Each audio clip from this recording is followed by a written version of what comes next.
hand over to you, Jennifer, to take care. Okay.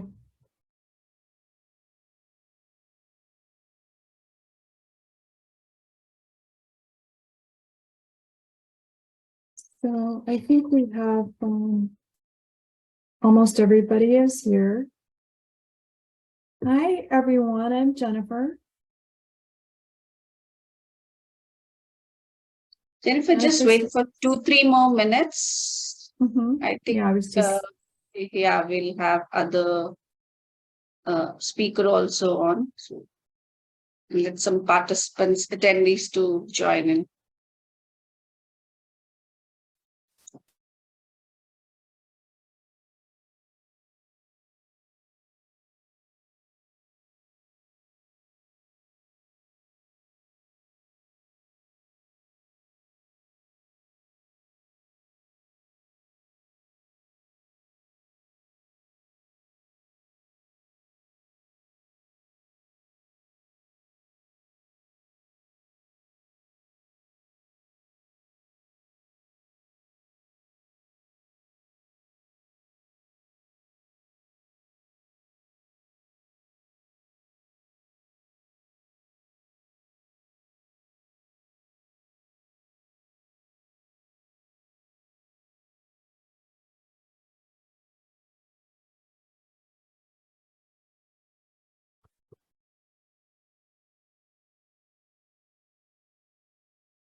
I think we'll go ahead and get started.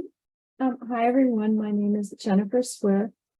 I'm hosting our webinar today, and we also have Swati Grover with us, our chair of the Professional Development Committee and Outreach Committee. So today's lightning talks for August. Our topic is remote sensing and UAVs, and we are very fortunate to have some wonderful sponsors. Esri, YGISC, Bad Elf, Embedded Alliance, and a number of other sponsors here. Today's presenters are Sylvia Siblagi, Calduri, I hope I'm pronouncing these correctly, and Tyler Stotland. So we'll start with Sylvia, but first I'd like to welcome all of those of you who have joined to listen in. How we'll run these lightning talks is they'll be 10 minutes each, and we have 3 speakers today, so we have time for questions following each lightning talk, maybe 2 or 3 minutes, and then at the end, if there's time permitting, we'll have more opportunity for questions and discussions at the end. So first, I'd like to introduce Sylvia, and Sylvia is the founder of Drone Design Lab, geospatial consultant at the Microsoft startup. So I'm going to stop sharing, and Sylvia, if you'd like to share. Yes, thank you very much.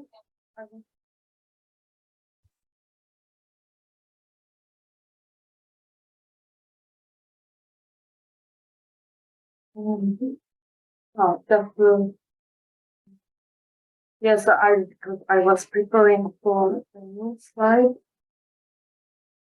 How about now? Can you share now? Yes,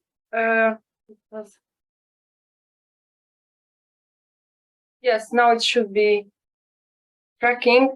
Can you see the screen? Yep, we can see it. Thank you. Oh, thank you. So, welcome everybody. My name is Sylvia, and we are based in Poland. And right now I'm located in Spain, actually. And I'm very thankful for the invitation for the remote sensing and UAV topic, introducing my findings and the survey, the career opportunity in this industry for females. So I would like to start a presentation about the gap in the industry. Like we are knowing, like drone industry is highly man dominated, and I am supporting very much the gender equality and to support more females who have access for these devices, for the hardware and the software as well. And there are couple of companies already started this support. However, I find this is quite slow, so we should little bit raise awareness and bring it to the decision makers, these important topics.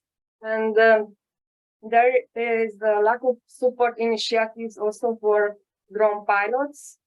I would say from Australia to US and Europe. This is quite a new industry and area, which is booming at the moment. In the last 3 years, drone pilots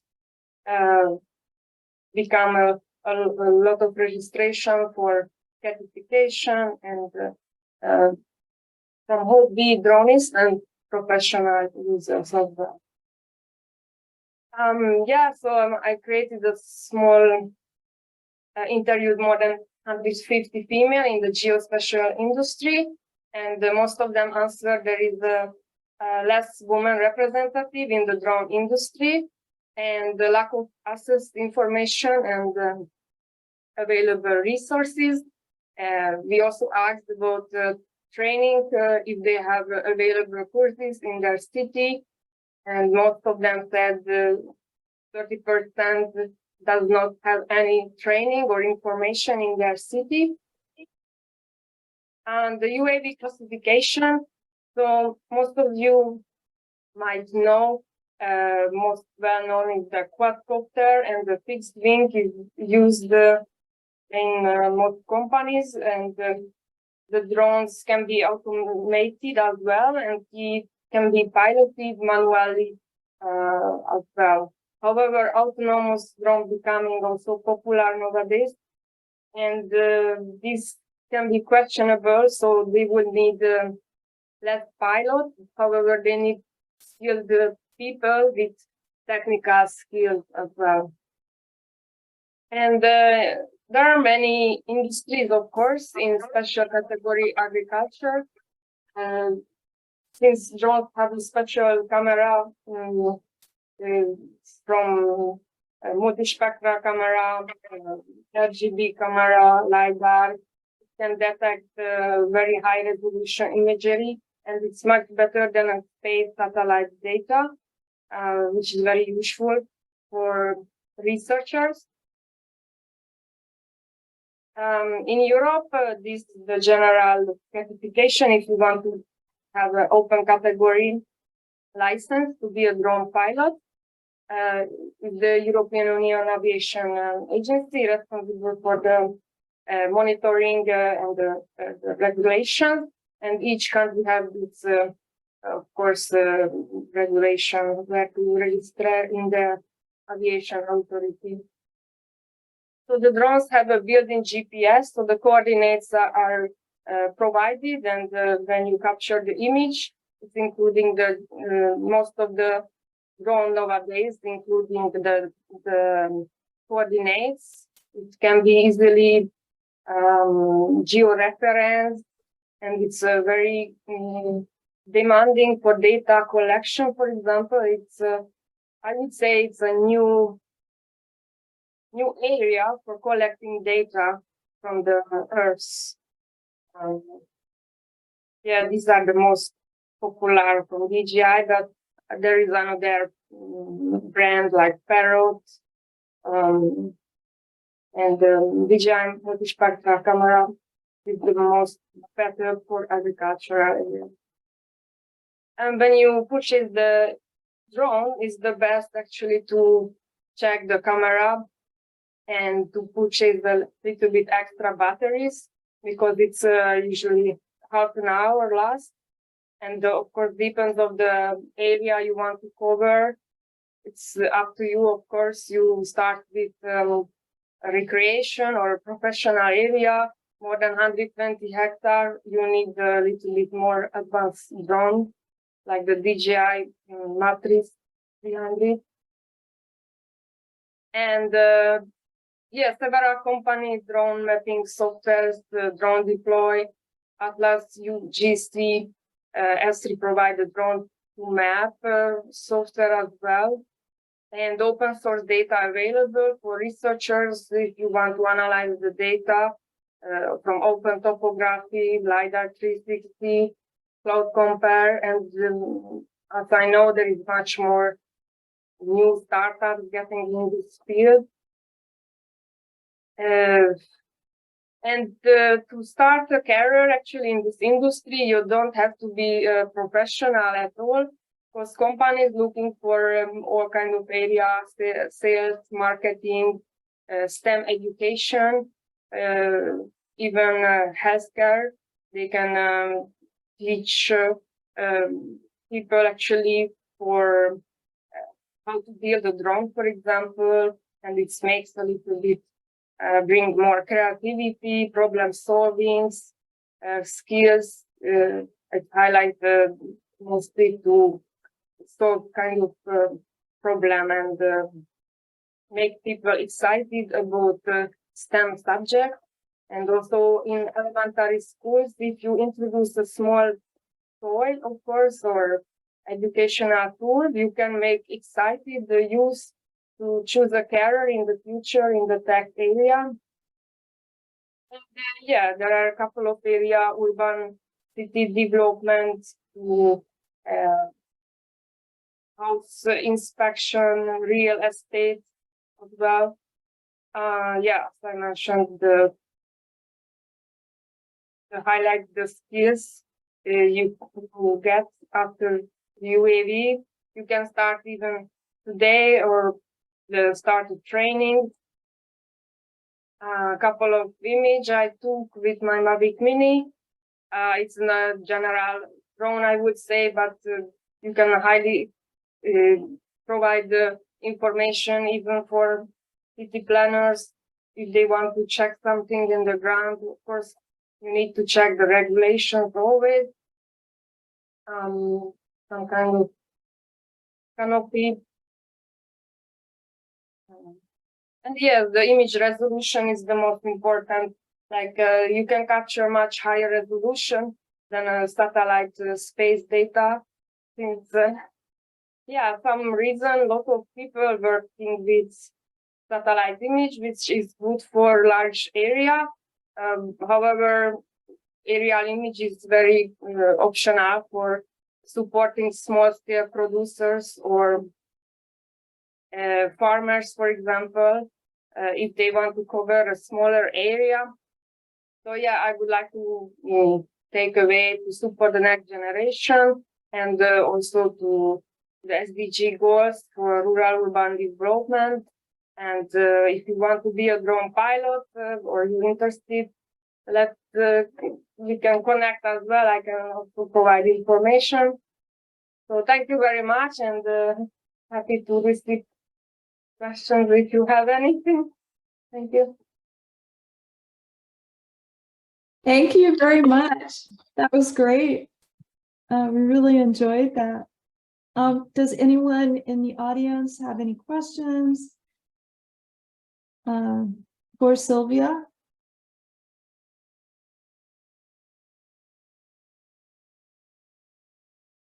I have a question.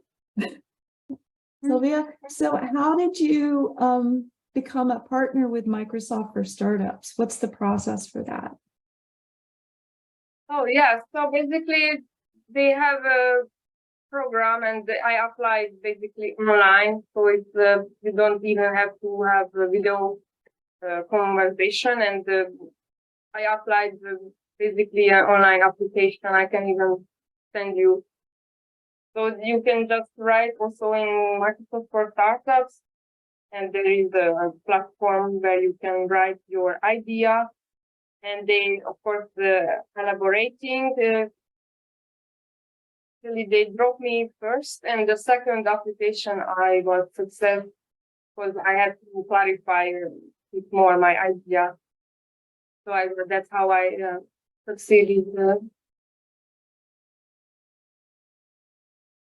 Okay, thank you. Anybody else? Question for Sylvia. So, Sylvia, do you go out to like high school or undergraduate colleges to demonstrate like drone flying or something like that? And if so, how was your experience teaching the girls or the women that you have trained? Mm-hmm. Yes, actually, I went so far for school fairs to interviewing the directors in first hand, what their impression, if they heard about this product before. In case DJI have a product, Telo Edu, maybe some of you know, it's specialized STEM education. And yeah, it's still ongoing process for me, and I could only do with my interns because I have some colleagues, and there were girls as well, and they were very interested, and they could fly, of course, the drone itself, and they was very engaged. And one of another, it's a guy actually, but he became a drone pilot because he was so excited about it. And the girl was also very engaged, actually. Yeah, I feel positive about it. And yeah, we need a little bit more engagement, I would say. But and the curriculum you have to build, you can do it also by your own community. For example, if you want to start in a school, I believe if they see a good impact on teaching with these tools, physics, mathematics, coding. I think another school will be following as well, so they would be interested to follow. That's my impression so far. Thank you. Thank you.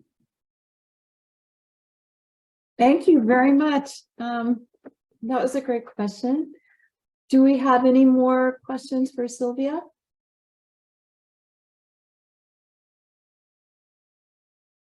Thank you so much. You Thank can, yeah. So our next speaker, I have a little introductory slide. We're honored to have Gargi Chaudhuri. Did I pronounce it correctly, your name? Yeah, Gargi Chaudhuri. Okay, thank you. She's speaking on detection of aquatic invasive plants and wetlands in the upper Mississippi River from UAV imagery using transfer learning. Dr. Chaudhuri is a professor from the Department of Geography and Earth Science at the University of Wisconsin-La Crosse, and she specializes in GIS, remote sensing, urban analytics, and machine learning. So you can share your screen. Sure.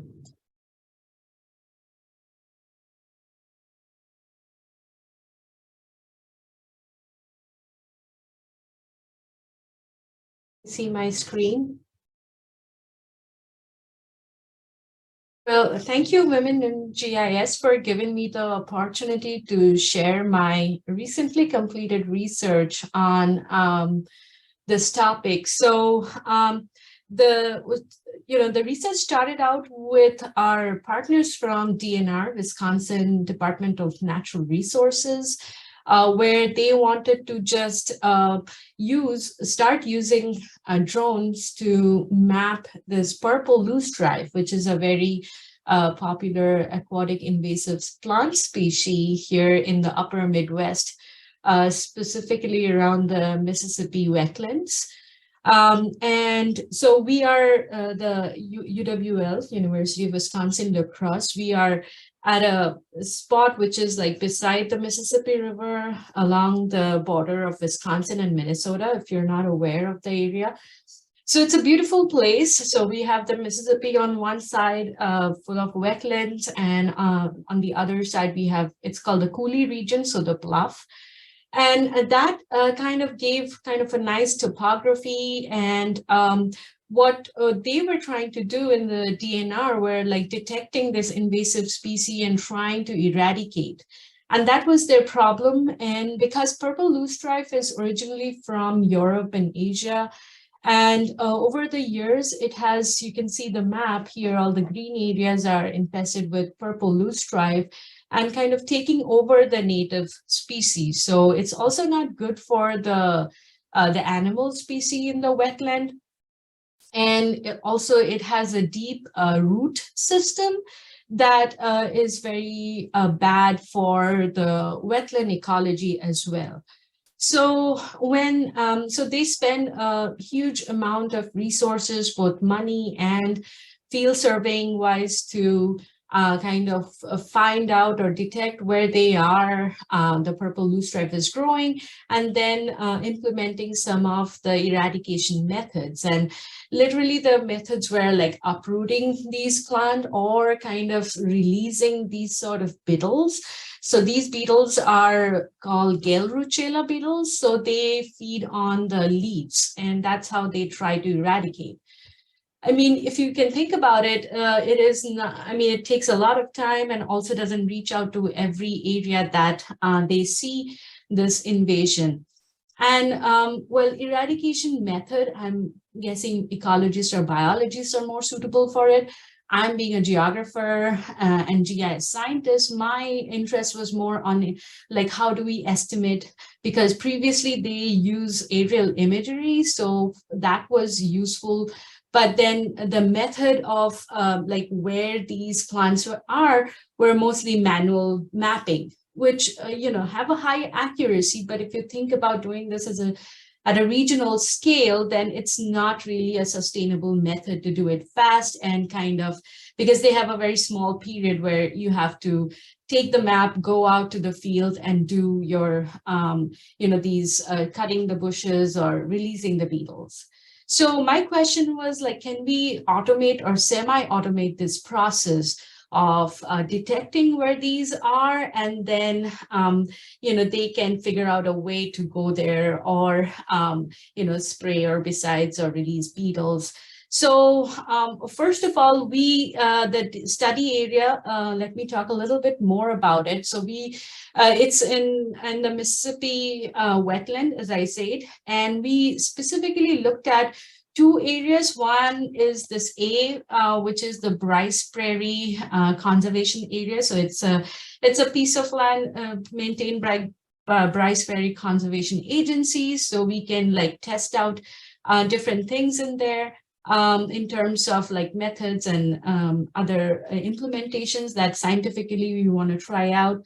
So we collected data for that area and also the Lake Neshonoc area, which is actually man-made, kind of wetland in the sense that, how Mississippi River is so many dams. So it was created because of the Pool 8 where we are. And so we use the DJI Mavic Pro, and the spatial resolution was 2 centimeter.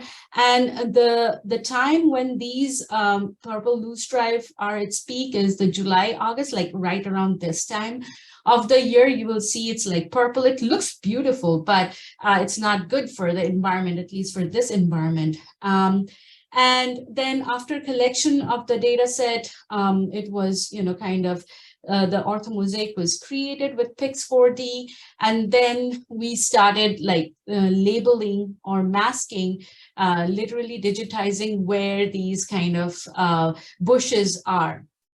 And then there are like biologists and natural resource managers. We took the map out in the field to make sure that we have enough like high accuracy of the map, because when you're flying this drone, we need ground control points, right, to tie up the imagery. However, it was difficult because it's a wetland, right? So literally, we had students and professors in a dinghy trying to get ground control points, which did not work out well. But my problem comes the next, like, how do we detect this, right? So we started out with manual mapping. It was good, but it took forever. Then we tried regular, like traditional machine learning and object detection, which gave us around 54% accuracy. There were a lot of problems. However, I started learning about deep learning methods, which is a type of machine learning, which was doing wonders in the field of like vegetation monitoring, like disease detection, in the crop fields, in the weed detection. So I thought about implementing this in this project. And one thing is that we only had RGB camera, and that's because our partners in DNR, they mostly use RGB-based UAV to capture these images. So we didn't want to, add other sensors or cameras that they cannot kind of implement on a regular basis, every year basis. So what deep learning, if some of you are not aware, is it's a type of convolutional neural network, but the way it's different from the other type of neural network that we have used in remote sensing, traditional remote sensing, is that we generally do a lot of feature engineering, like, creating different types of vegetation indices or other type of indices, adding that to our layers or bands of satellite imagery, and then running our supervised classification using neural networks. But here you don't have to do feature engineering, because within the models itself, and there are different types of models, they run their different types of like indices by themselves, and these indices are called features or knowledge generation, and creates a rich network which helps to run these sort of supervised classification and ultimately create maps. So first, what I did was I went through multiple models trying to test out which works, which doesn't, based on existing literature, of course. And then at the end, I compared two models. One is UNet, which literally looks like a U. That's why it's a UNet model. Another is a variation of the UNet with added advantage, and it's called the LinkNet model. And I'm not going to get into too much detail about the model. We can talk about that later if you're interested. However, going back to the data, like we had this Lake Noshanak and Bryce Prairie, where I only ran the model in areas where we can see high level of invasion, and then ran both the models and compared the output. So how well did it do? So like I'm calling this as the original model prediction, we saw that it really gave amazing results in terms of like where these purple loosestrife were, like way better than what we were trying to do with object-based and random forest classification earlier. And we ran different types of accuracy assessments, so IOU, F1 score, and these are different subsets of the imagery that we collected, I ran the model on. And in most of them, you can see the accuracies for both the models were kind of similar. If I'm being nitpicky, I would say in LinkNet model for training did well, and it was faster compared to the UNet model. But in testing, when we ran the testing, the accuracy of the UNet model output images were way better than the LinkNet model, which tells us that the UNet model, the knowledge or the feature engineering that it created were more generalizable. So that's why for testing or prediction, it worked better. So and this is good, this is promising. However, when you think about the whole modeling process, we needed to insert training labels, right? So where existing patches were, and almost we had to digitize the 100% of the image to get like 98 or 97 or 90% accuracy. So although on one hand, as a modeling task, it was successful, but the overall, like thinking about whether this is useful or not, it was not, because if I'm already digitizing 100% of the image, why do I need a model to run this? And how do I sustain this for every year, every next year? So we thought about using transfer learning, which is already used in the AI world. And what it does is that any kind of these deep learning model, there are two parts. One is the convolutional neural network or the knowledge creation. The other is using that knowledge and implementing that for classification, supervised classification. So what it does is literally that let's say that you have the knowledge of like what kind of features do we see in one like plant species. We take that from one area and implement that in the other area. So we have to kind of evaluate the size similarity matrix of the problem. So for example, I am running a model where, you know, my data set is relatively smaller than the original data set, and therefore I can choose these type of like freezing convolutional base and then implementing just the classification. And again, there is a lot here which I'm kind of skipping, but I'll be happy to discuss later if anybody have any question. So I kind of used that approach, and what I did was I ran my model again, both UNet and LinkNet, for all the images of Lake Noshanak study area, for all of them, not just the subset, but all the subset. And there were like around 8,000 image chips or so, and ran the model. Now I have a model with like an accuracy of around like 87% or so, but it is on purple loosestrife. So this is my Lake Noshanak model. So convolutional base or feature extraction is where I have the information of how purple loosestrife looks like, and what should all the contextual information, and then I have the classifier, which gives the Lake Noshanak output. Now for the second part I'm doing for the transfer learning, I'm taking this model now for this and implementing that in the Bryce Prairie, which is this one, in one of the subsets. So now I'm not running this convolutional base. I'm freezing the convolutional base here because I want to use the information from here. So what it does is that it doesn't have to generate those information. It's taking the information from the Lake Neshonoc model. And taking that information, it's it's still, you have to insert a certain level of like training data. So around like, let's say 50% or 60%, but not like 100%. And then running the classifier and then predicting your image. And once we saw that, we did that. I ran it for multiple epochs, which is like how many times it's running during the training and testing phase. And if you are comparing with the original model with 100 epochs, where my original model was also 100 epochs, it was 90% accuracy. It was the same, like it generated 90% accuracy, and it took around 37 minutes in an NVIDIA GPU machine.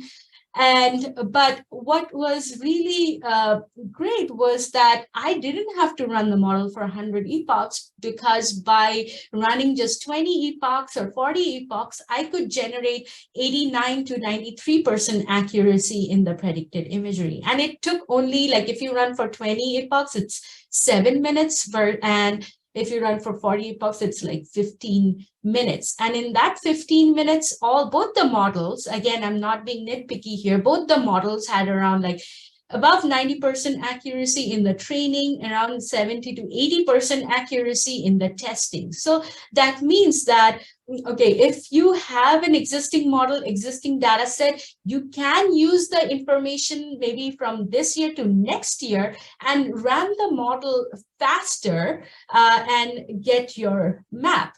So you can see the output in here. So this is from UNet, this is from LinkNet, and they generate really good result in terms of like where these models, or where the invasions are, where these patches are.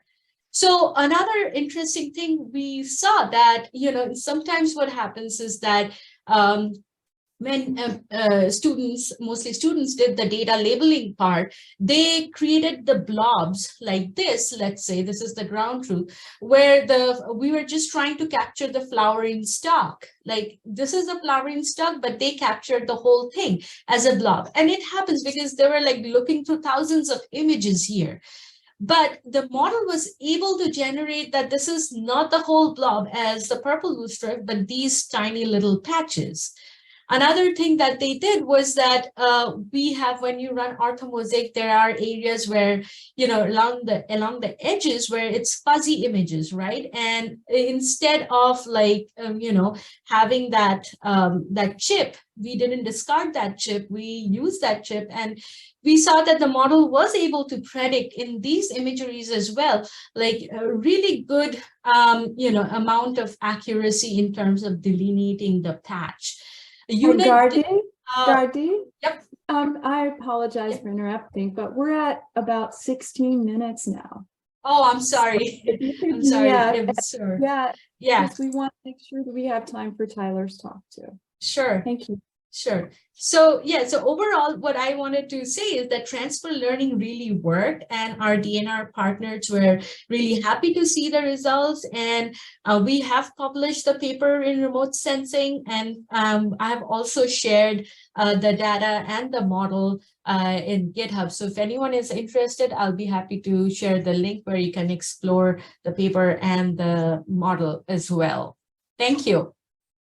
Thank you. That was wonderful, Gardi. Due to the time slots that we have, I think we'll move immediately to Tyler's talk. And then if we have time at the end, people can ask you questions about your wonderful study. That was great. Sure. Thank you so much. Sorry about the extra time. That's okay. You were really excited about your topic. It was great. So our next speaker is Tyler Stotland. We're very lucky to have Tyler with us today. She's talking about heating up, measuring adaptive capacity to extreme heat in urban Nepal. I believe you are at the Yale School of the Environment, right? And working as a researcher in environmental justice and vegetation mapping. Is that right? Yeah, I just graduated from my master's, but yes, that's correct. Okay, please go ahead and share your PowerPoint. Will do, thanks.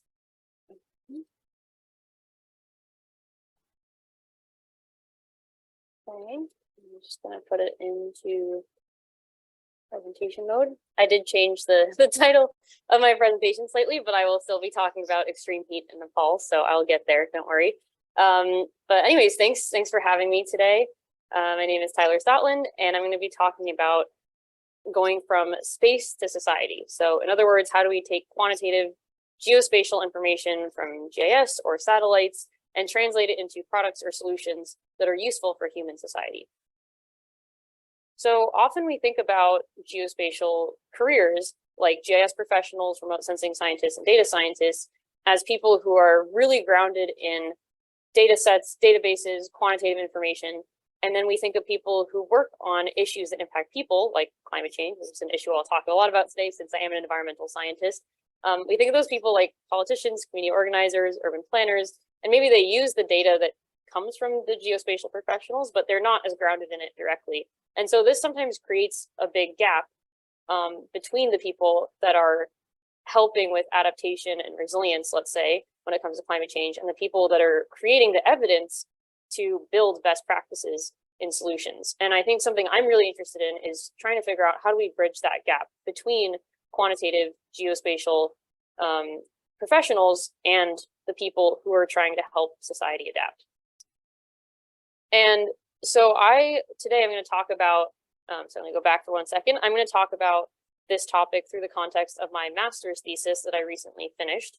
And I'm going to pull some examples of that to illustrate how I think we can bridge the gap between quantitative and qualitative. And so for my thesis, I chose to focus on Nepal, which might seem sort of arbitrary. And so I wanted to illustrate the reasons why I was particularly interested in it. One is that it's a very mountainous region. As we know, of course, it has the Himalayas, these beautiful, extensive mountains. And while they are really beautiful, they're incredibly complex terrain that causes unique and often challenging interactions between urbanization and climate change. So, for example, as you know, cities might start in the valleys where it's easier to build, and then as you run out of land, they often go up into the mountains where it's perhaps more haphazard and maybe more dangerous types of construction. So if you have climate change that's causing more flooding and more precipitation, and let's say you have a landslide as a symptom of climate change, then that urban growth going up the mountains is now really vulnerable. So there's lots of these interactions that are of interest to me and make Nepal a useful place to study when it comes to climate change. In addition, Nepal is an Asian country, and we know that Asian and African countries have rapidly growing populations and rapidly urbanizing populations, and that these trends are going to continue into the future. And so tons of people in this part of the world are going to be increasingly vulnerable to climate change. And then lastly, I think have all probably experienced extreme heat at some point, maybe even this summer. And I think that people are increasingly aware of the challenges of extreme heat.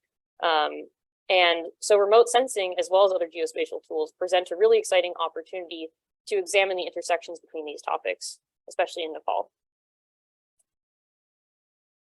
So from all of that, I crafted this research question, which is, how will extreme heat impact people in urban Nepal, given infrastructure for adaptive capacity? So in other words, this just means, how will extreme heat impact urban Nepalese based on the access that they have to infrastructure like electricity to adapt to heat?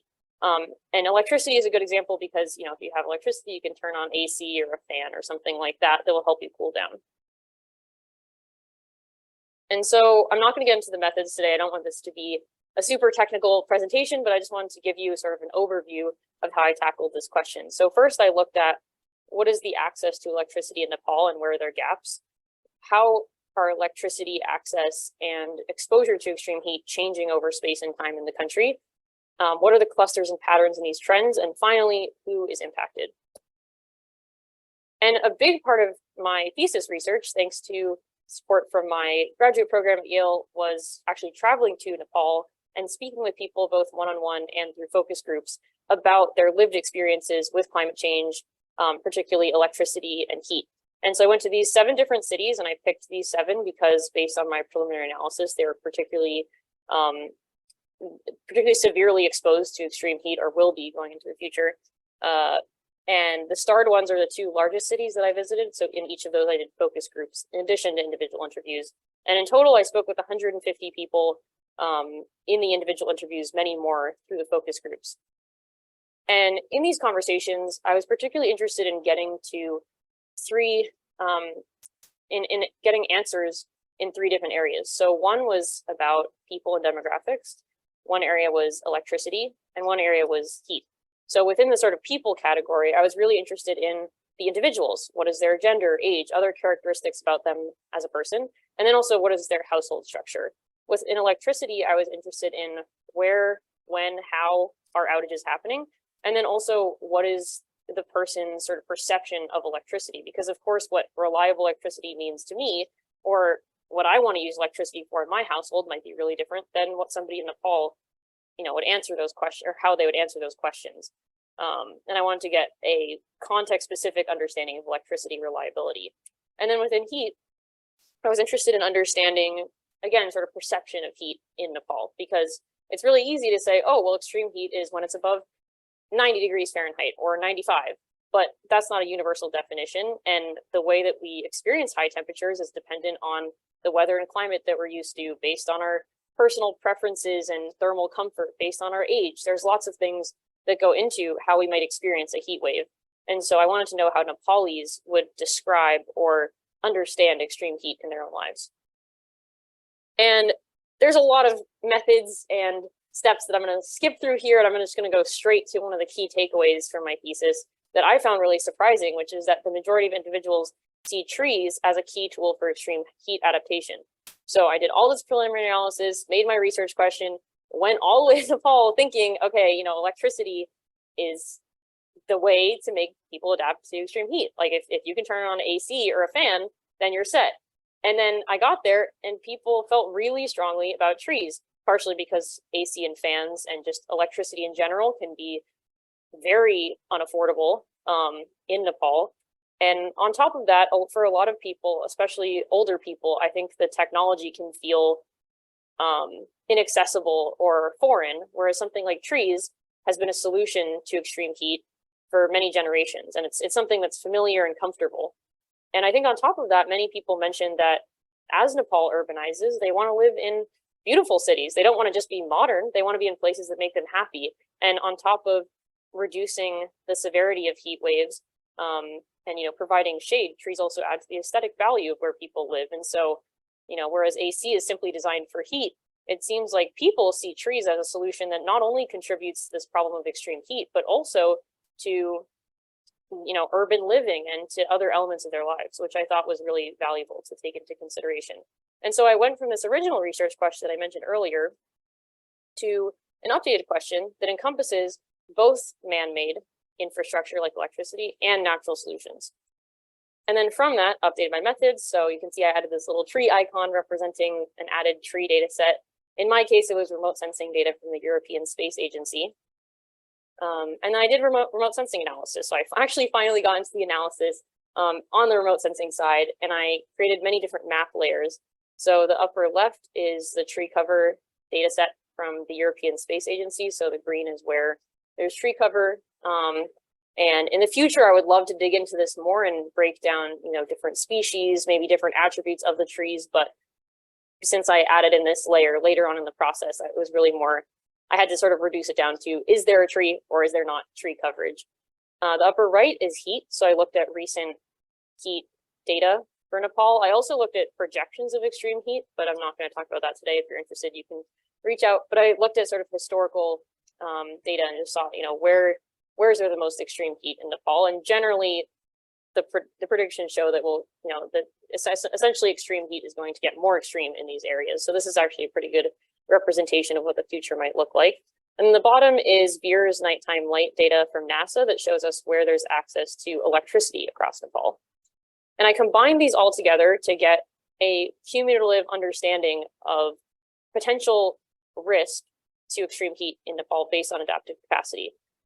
And so I merged these 3 layers together using remote sensing methods so that what you're seeing here is red is the most vulnerable, orange is medium, white is this area is really not going to be too impacted by this set of issues. And when I say very vulnerable, I mean that they have minimal or no tree cover. They're going to experience a lot of extreme heat and they have minimal access to electricity.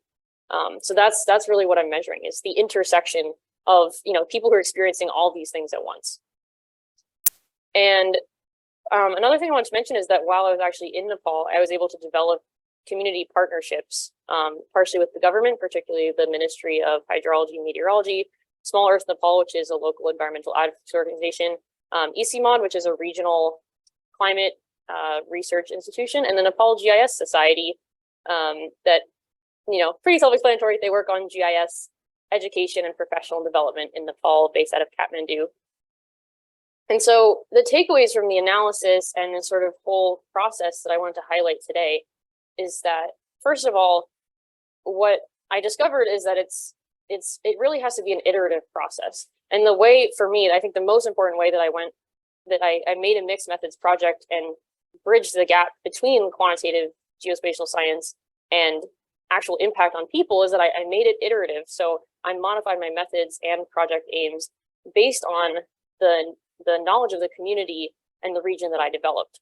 And then in addition, the reason that I pointed out community partners earlier is that because, well, actually, I was going to get to that later, but the community partnerships allow for sustained and scalable impact. So by working with the politicians, working with community advocates, these sort of types of careers that I mentioned in my, I guess, first or second slide, by developing partnerships with them, they can more directly use the evidence that I create as a geospatial scientist to build adaptation to extreme heat. And then sort of jumping back up in my list, sorry to go out of order, I think that the fieldwork was a really important way for me to develop direct interactions with a diverse set of community members. And so when I say diverse, I mean that I tried my best to cover people who spoke both Nepali and English, which were the 2 main most common languages that I encountered. I tried to get a range of men and women, a range of age diversity. I think the oldest person I interviewed was 90 years old, and I unfortunately couldn't talk with younger people because, like, below 18, just because of the IRB restrictions. But essentially every age of adult I was able to speak to, and I went in many different cities across the Southeast. I really tried to get a diverse picture of the people impacted.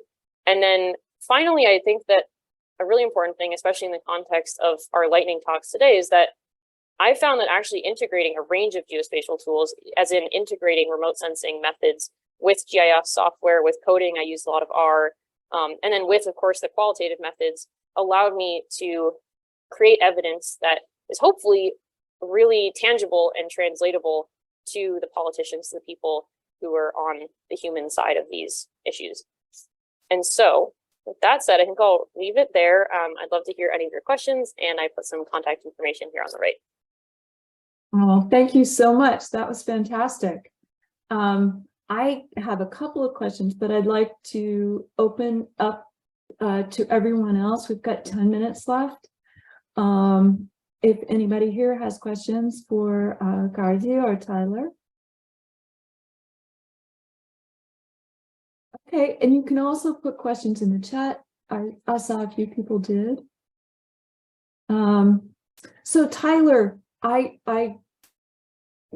have had like students of mine who've gone to the field, and we run field courses, and just the fact that you were able to do that was fantastic, because for me, and my background is geosciences too, it just seems like there's no substitution for the real field work, getting to talk to people one-on-one. And we've run projects that involved and required interviews, and it's such a big difference, talking to people face to face or versus online. It really is. So that's fantastic, that field work. I have another question. I was wondering if you could describe just one example of how you made developed a community partnership, what that means, what is the framework for that? Like, is it how formal is it? Yeah. Yeah. First of all, yeah, I think thanks for appreciating the fieldwork part. I think for me, it was something that was honestly really nerve-wracking going into it because I went to Nepal by myself, not speaking Nepali, and felt like, you know, what am I doing? Like, is this a good idea? And it ended up being really a highlight of my graduate program, of my life, honestly. So it was amazing. And yeah, it's great that, you know, to hear that other people appreciate the value of that in learning and geospatial science. In terms of the community partnerships, I think that some of them were more formal than others, like the Small Earth Society and Nepal GIS Society, I would say is more of a formal thing where it's like, you know, met with people leading those organizations and sort of outlined like, here's how I'm going to be involved. And it was more of a structured partnership.